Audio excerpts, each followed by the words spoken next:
खूप वर्षांपूर्वी एक भावा बहिणीची जोडी होती, हॅन्सेल आणि ग्रेटेल. त्यांची आई ते लहान असतानाच हे जग सोडून गेली. ते आपल्या पित्यासोबत जंगलात एका झोपडीत राहत असत. त्यांचे बाबा पैसे कमवण्यासाठी लाकडे फोडत आणि मुलांची काळजी देखील घेत असत. काम आणि मुलांची देखरेख याला कंटाळून त्यांनी पुन्हा लग्न करण्याचा निर्णय घेतला. त्यांची नवीन बायको खूप श्रीमंत घरातली होती.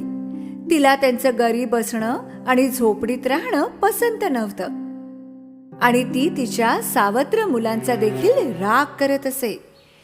हिवाळ्यात एका रात्री झोपण्यापूर्वी हॅन्सेल आणि ग्रेटलला काहीतरी ऐकू आलं. त्यांची नवीन आई त्यांच्या बाबांना काहीतरी सांगत होती. थंडीच्या दिवसात आपलं कसं होणार? धान्यही कमी पडेल. या मुलांना येथून पळवून लावा, नाहीतर आपण सगळेच मरू. तू माझ्याशी वाद घालू नकोस. उद्याच यांना कुठेतरी दूर नेऊन सोडून येऊ. हे ऐकून ग्रेटल रडू लागली.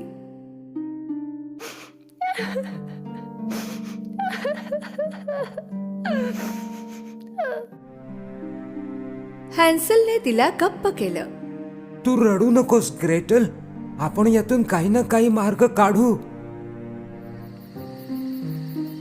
त्या रात्री हॅन्सेलने बाहेर जाऊन खूप दगडं आपल्या खिशात भरून आणली.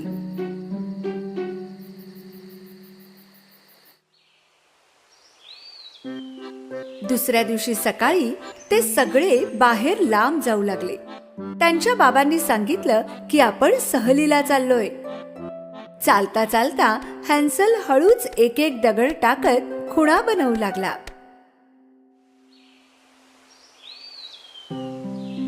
संध्याकाळी शेकोटी पेटवून आई आणि बाबा निघून गेले.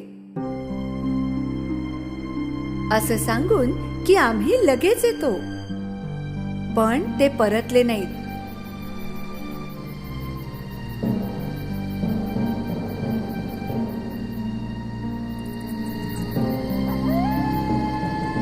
रात्र होताच जंगली प्राण्यांचे आवाज चहूबाजूला घुमू लागले. हे ऐकत हॅन्सेल आणि ग्रेटल चंद्र माथ्यावर येईपर्यंत शेकोटीजवळच बसून राहिले. आता ते त्यांनी येताना टाकलेल्या दगडांच्या खुणा शोधत घराकडे जाऊ लागले. चांगलं केलंस हॅन्सेल, तू किती हुशार आहेस. त्यांना घरी पोहोचल्याचं पाहून बाबांना आश्चर्य वाटलं आणि आनंद देखील झाला. आणि आई असं दाखवत होती जसं तिला आनंद झालाय, पण सगळं नाटक होतं. 3 दिवसांनी त्यांच्या आईने पुन्हा त्यांच्यापासून सुटका करून घेण्याचा प्रयत्न केला. यावेळी तिने रात्री दोघांचे दरवाजे बंद केले, जेणेकरून हॅन्सेल पुन्हा दगड आणायला बाहेर जाऊ नये. पण हॅन्सेल हुशार होता. यावेळी जाताना त्याने पावाचे तुकडे आपल्या खिशात भरून घेतले होते आणि त्यांच्या खुणा बनवत गेला.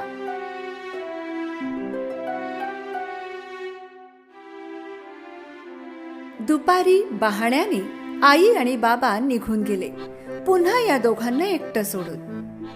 जेव्हा त्यांच्या परतण्याची आशा मावळली, हॅन्सेल आणि ग्रेटल सूर्य मावळण्यापूर्वीच घराकडे निघाले. पण यावेळी त्यांना पावाच्या खुणा सापडल्या नाहीत, कारण सगळा पाव चिमण्यांनी खाऊन टाकला होता. ग्रेटल रडत होती आणि हॅन्सेलचाही नाईलाज झाला होता. यावेळी मात्र हे दोघे हरवले. ना जेवण, ना पाणी आणि जीवाची भीती ती वेगळीच. 3 दिवस ते असेच फिरत होते. तिसऱ्या दिवशी त्यांना एक पांढरी शुभ्र चिमणी दिसली. तिने त्यांना गाणे म्हणून दाखवले.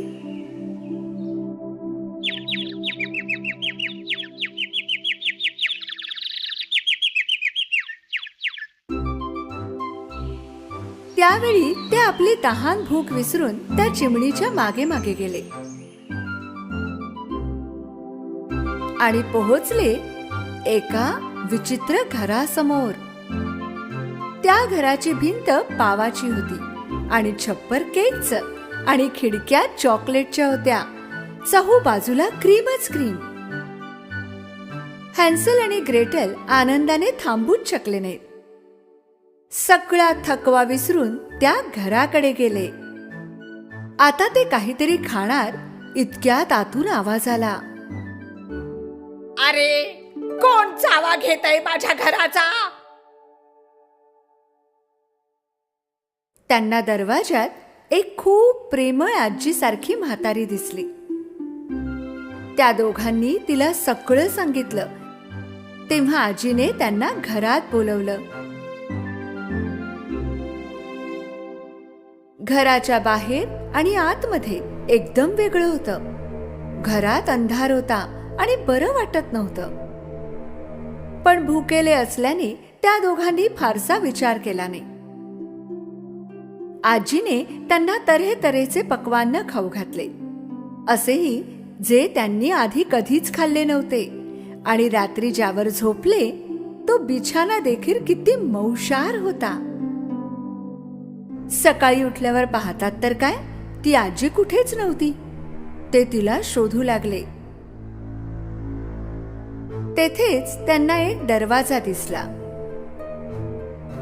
आत गेले तर खोके भरून खजिना होता. दोघांना आश्चर्य वाटलं.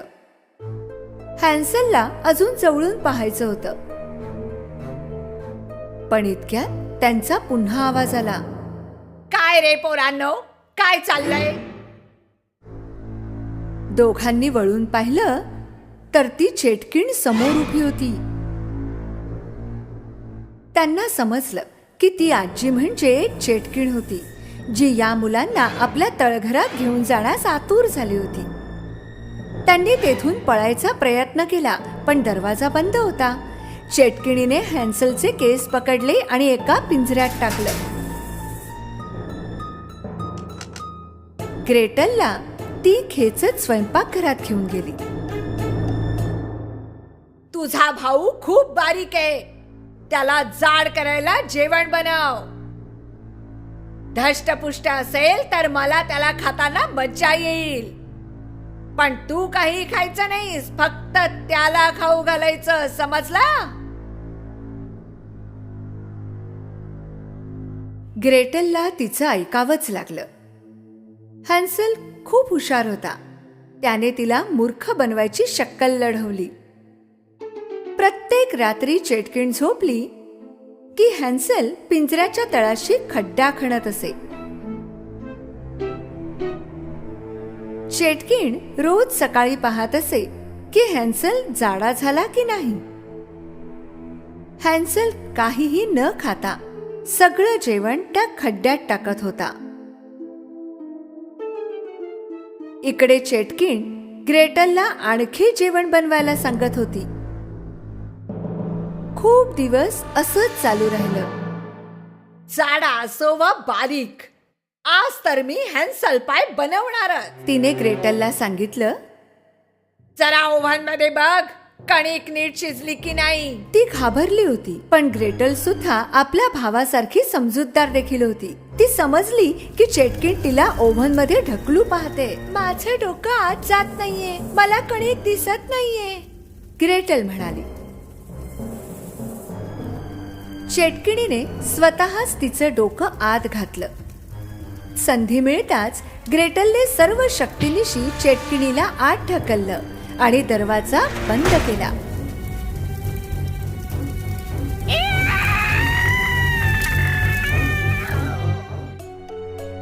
ग्रेटलला माहित होतं की किल्ली कुठे ठेवलीये. तिने पटकन जाऊन हॅन्सलला बाहेर काढलं. ओव्हन मधून आगीच्या ज्वाळा घरभर पसरल्या होत्या. ते दोघे तेथून निघून जंगलाकडे पळाले, पण जायचं कुठे हे दोघांनाही माहित नव्हतं. काही वेळानंतर त्यांना एक नदी दिसली. एका मोठ्या बदकाने त्यांना नदी पलीकडे नेऊन सोडलं. इकडे तिकडे पाहिल्यावर त्यांना समजलं की ते कोठे आहेत. ते धावत धावत घरी पोहोचले. मुलांना पाहून बाबांना खूप खूप आनंद झाला. रडत रडत त्यांनी सांगितलं की त्यांना जंगलात सोडून आल्यावर काही दिवसातच त्यांची आई तिच्या माहेरी निघून गेली आणि त्यांना आपल्या वागण्याचं खूप दुःख झालं होतं. त्यांनी दोघांना खूप शोधलं, पण ते दोघे काही सापडले नाहीत. दोघांचंही आपल्या बाबांवर एवढं प्रेम होतं की त्यांनी सगळं विसरायचं ठरवलं. पण त्यांनी बाबांसाठी एक भेट आणली होती. त्यांनी आपल्या खिशातून हळूच हिरे मोती काढले, जे त्यांना त्या चेटकिणीच्या घरी सापडले होते. बाबांना हे पाहून आश्चर्य वाटलं. त्यांच्या कुटुंबाला मग कधीच कोणताच त्रास झाला नाही आणि ते आनंदाने राहू लागले.